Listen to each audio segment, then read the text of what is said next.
Here's your daily dose of history. These events happened on May 1st.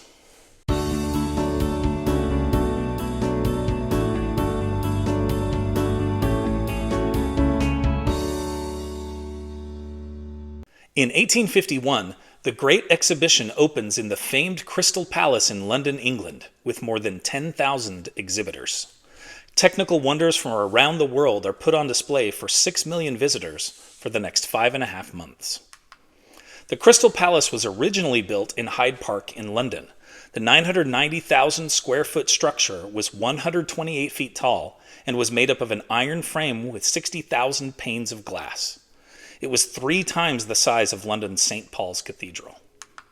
After the fair, it was relocated to an open area of South London, where it was destroyed by fire more than 80 years later in 1936. In 1900, the Winter Quarters coal mine in Schofield, Utah explodes, killing at least 200 men. It is the worst mine disaster in U.S. history until the Monongah, West Virginia disaster of 1907.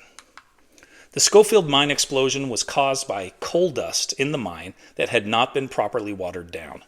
Men were working deep in the mine with lanterns. Some of the men smoked pipes. Something caused a spark and the mine ignited.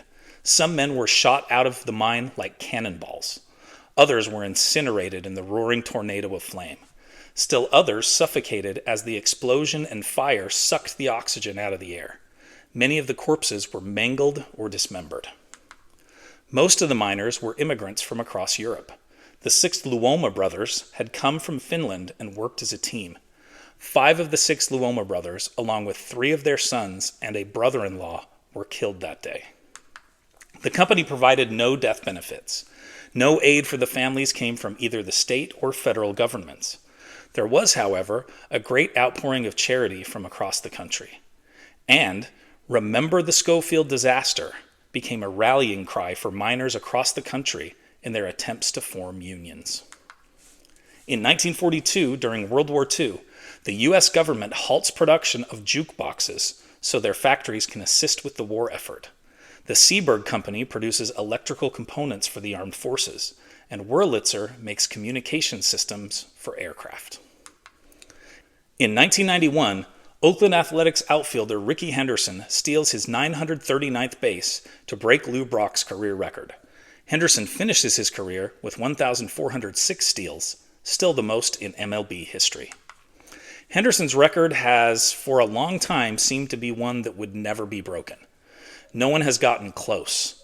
Brock's 938 are still second place. But rule changes in 2023, most importantly the larger bases, caused a 40% increase in stolen bases compared with 2022. The 3,503 stolen bases in 2023 are the most since 3,585 were stolen in 1987, and the second most in the last 100 seasons.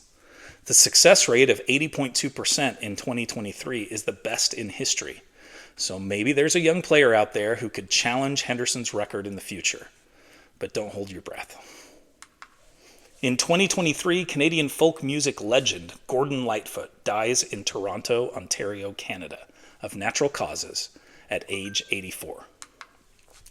The Mariners Church in Detroit, called the Maritime Sailors Cathedral in his iconic song The Wreck of the Edmund Fitzgerald, honors Lightfoot the following day by ringing its bell 30 times, 29 for each of the crewmen lost on the Edmund Fitzgerald in 1975, and the final time for Lightfoot himself.